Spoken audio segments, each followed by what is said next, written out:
BRS party social media handles లో అడ్డగోలుగా ఇష్టం వచ్చినట్టు ఫ్రీడమ్ ఆఫ్ స్పీచ్ పేరుట గౌరవ ముఖ్యమంత్రి గారి గురించి, మంత్రుల గురించి, ఉన్నత అధికారుల గురించి నోటికి వచ్చినట్టు జరుగుతుంది. నిన్న కూడా బీఆర్ఎస్ పార్టీ సోషల్ మీడియా హ్యాండిల్లో వాళ్ళు ఏదైతే గౌరవ ముఖ్యమంత్రి రేవంత్ రెడ్డి గారి గురించి కూడా అనుచిత వ్యాఖ్యలు ఒక పోల్ చేయడం జరిగింది. ఎన్నో సందర్భాల్లో దీని గురించి మేము పోలీస్ శాఖ కూడా కంప్లైంట్స్ ఇవ్వడం జరిగింది. ఈరోజు ముఖ్యమంత్రి గారి పైన పెట్టిన పోస్టు ద్వారా తెలంగాణ రాష్ట్ర వ్యాప్తంగా ఉన్న యువత అందరూ కూడా, విద్యార్థులు, యువకులందరూ కూడా వాళ్ళ మనోభావాలను దెబ్బతీసి గౌరవ ముఖ్యమంత్రి రేవంత్ రెడ్డి గారి గురించి మాట్లాడిన మాటల పట్ల అందరూ కూడా ఆవేశంతో రోడ్లెక్కే పరిస్థితి ఉంది. సో పోలీస్ అధికారులకి ఈరోజు మేము విజ్ఞప్తి చేస్తున్నాం. నిజామాబాద్ ఏదైతే జిల్లా పరిధిలో జిల్లా అధ్యక్షులు, అదేవిధంగా జిల్లా పరిధిలో ఉన్న నాయకులందరితో కలిసి నిజామాబాద్ సిపి గారికి ఒక కంప్లైంట్ కూడా ఈ రోజు మేము ఇవ్వడం జరుగుతుంది.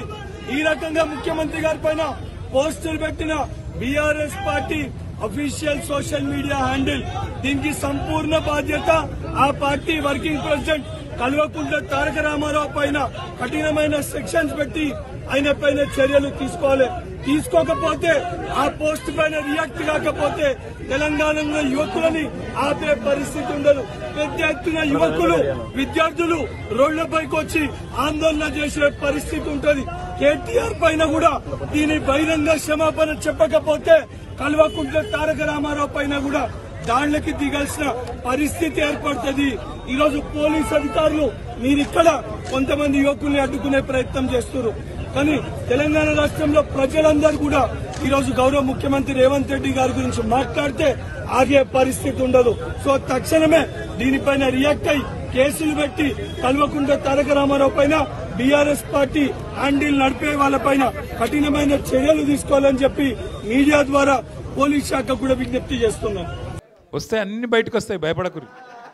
సుల్తాన్పూర్ బయటకు వస్తుంది, గాసిమియా కూడా బయటకు వస్తుంది, అన్ని బయటకు వస్తాయి. ఎవరికి ఏం తెలియకుంటే ఏం లేము, అందరికి అన్ని తెలుసు. ప్రభుత్వం మళ్ళీ 2 ఏళ్లలో వస్తుంది. ఎవరోళ్ళని ఏం చేయాలనో, ఎవరోళ్ళ సంగతి ఎట్లెట్లా తీయాలనో, ఎవరోళ్ళ బెండ్ ఎట్లెట్లా తీయాలనో తీసే బాధ్యత మాది. ఇదివరకు లెక్క ఉండదు.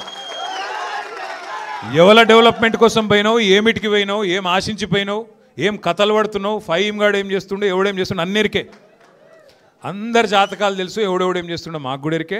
టైం వస్తుంది, అన్నిటికీ టైం వస్తుంది. ఇగో నేనేమంటున్నా అంటే, ఒక్కరోజుకే గింత ఎగిరిత పడితే ఎట్లా?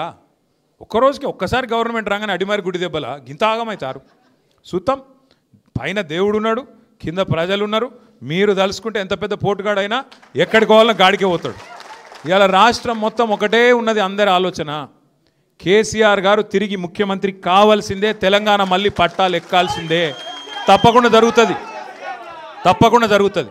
మా ఎల్లన్న లాంటి పెద్ద మనుషులు, అంజుబాబు లాంటి యువకులు, అట్లాగే మా పల్లవి లాంటి ఆడబిడ్డ, మా తమ్ముడు, మా షఫీ గారి నాయకత్వంలో చాందు, మహమూదు, ఇంకా 100 మంది మైనారిటీ పిల్లలు, ఒకరిద్దరు కాదు, రాష్ట్ర వ్యాప్తంగా ఇవాళ కులాలకు మతాలకు అతీతంగా అందరూ కోరుకుంటున్నది ఒకే ఒక్క ఆలోచన, కేసీఆర్ గారు తిరిగి ముఖ్యమంత్రి కావాలి.